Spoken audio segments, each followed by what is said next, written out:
High, আজকে আমি বানাবো এক দো পেঁয়াজা।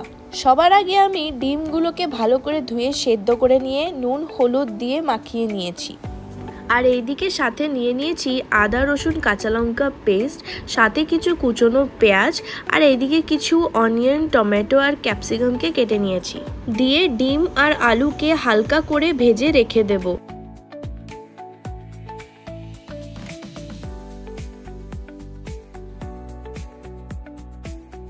এবার তেলের মধ্যে পেঁয়াজ আর ক্যাপসিকামকে হালকা করে ভেজে তুলে রেখে দেব।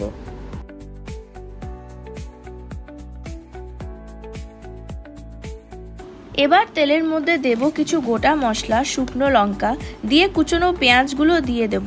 পেঁয়াজটা হালকা ভাজা হয়ে গেলে আদা রসুন পেস্টটা দিয়ে দেব, আর সাথে দিয়ে দেব নুন হলুদ আর কাশ্মীরি লাল মির্চ গুঁড়ো।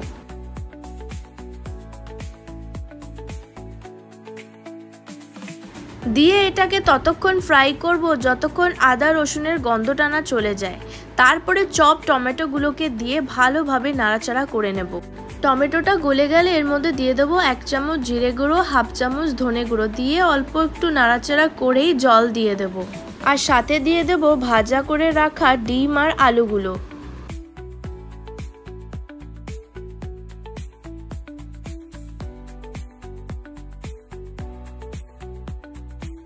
এরপরে ওই ভাজা করে রাখা ক্যাপসিকাম আর পেঁয়াজগুলো দিয়ে দেব, সাথে দিয়ে দেব কিছু চিরা কাঁচা লঙ্কা। ব্যাস, তারপরে 5 মিনিট এটাকে ঢাকনা চাপা দিয়ে রাখবো।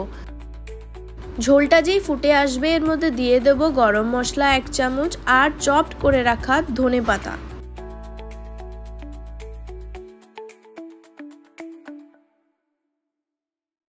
ব্যাস, এইটাকে হালকা ফ্লেমে 1 মিনিট মতন কুক করলেই আমাদের এক দো পেঁয়াজা হয়ে যাবে রেডি। ভাত, রুটি বা পরোটার সাথে খেতে এটা দুর্দান্তই লাগে এই রেসিপিটা।